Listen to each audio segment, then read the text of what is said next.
From my previous video, I talked about the Pomodoro technique and why it's a problem because you're able to so easily switch from deep focused work to shallow work in an instant. And that instant switch actually hampers your performance. And I explain exactly why it hampers your performance. So what you should do in your 5-minute break to actually solve this issue. To remain in flow for longer, to be able to work longer. Tackling what you do in your break time is definitely one part of the solution. But the other part is actually prolonging your focus or learning how to stay at it, at the hustle, at the grind for longer. Like me, you've seen all those productivity YouTubers, all the medics. You've got Kharma medic, you've got Ali Abdaal, you've got Anas. I've probably butchered his name, sorry man. All these YouTubers, they're on about how they can study for 10 hours straight, which blows my mind.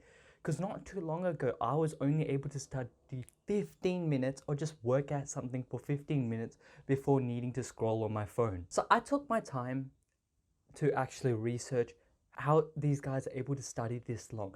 And for a person like me to go to where they are, what I need to do. So this is the No BS guide on how to learn for long periods of time. The first book I want to mention is Deep Work by Carl Newton. And for anyone who wants to explode their productivity in anything, this is a must. It's the first book you have to read. In the book, the author goes on to say that on average, a person will only be able to spend 4 productive hours in their day. And this may not apply to everyone. Some of you guys might be outliers already out there, shooting for the 10-hour mark. But as a general goal, that's a good benchmark to start with. But what we're going to do is not go for the 4-hour goal either. We're going to break it down to 1 hour. Because if you're able to perfect the 1 hour, all you need to do is replicate it 4 times. And before you click off the video and say, no, wait, 1 hour is too little for me. I can do more than that. I don't want to do these baby steps. I want to go straight at it to the 4-hour mark. Well, most likely, if you did click on this video, it's because you want to know how to stay more productive because you're unable to. So rather than thinking you're too good for this, take a step back and we'll go from the basics and build it up, and then we can continue on. So this 1 hour of work has a couple conditions that you need to follow. The first one being it needs to be done when you're most focused. And now everyone's going to be like, well, of course, isn't that common sense? That's what everyone says, most focused period of the day. Yeah, but it makes sense. From person to person, you're going to be more focused in the morning. Some people are much later in the night. That's why there's no fixed rule. I myself, I'm a morning person, really focused in the morning. And it pairs well because if I'm able to do my work in the morning, then I can do all the fun stuff later on in the day. However, if I do the fun stuff first, then to go study and that transition will require so much willpower from my own brain, which will actually reduce the amount of output I'm going to be able to do. And I talked about this in my previous video, why it's better to do the hard and deep work first, followed by the fun stuff. After an hour of waking up, I've done my morning rituals. I haven't been on my phone, haven't touched it at all. Nothing fun, just done the basic morning stuff. That's the best time for me to actually go study. And during that 1 hour, I'm able to put my most focus out.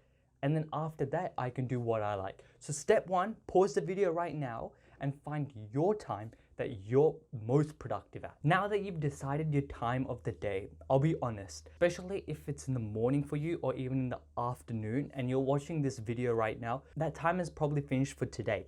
And that's okay, that's not a problem. What we're going to do is plan for tomorrow.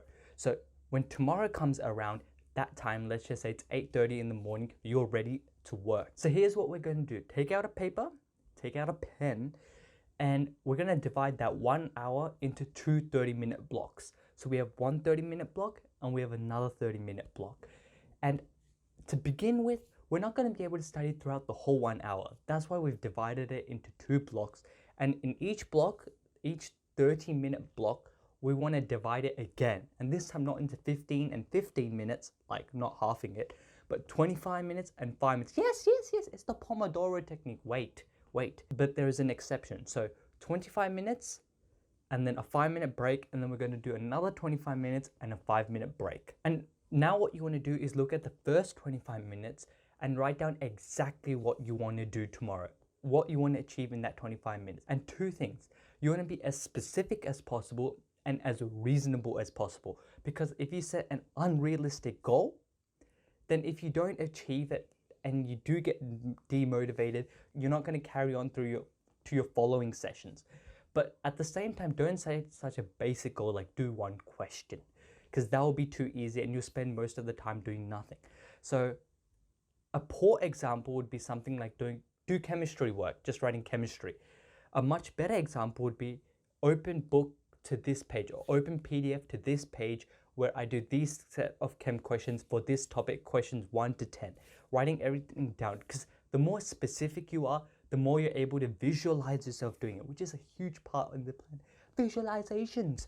We need to visualize ourselves doing it so it becomes much easier on the day, which is tomorrow when we do it. So once you have a tangible goal set for both sessions, what you want to do is actually prepare all the extra things that you need for tomorrow. So let's just say, taking our example, session 1 is chemistry work, which is on our laptop. So we go to our desk, we open up the PDF to the page where the first question is, open up our notebook or Word document, whatever, write 1, put the pen there.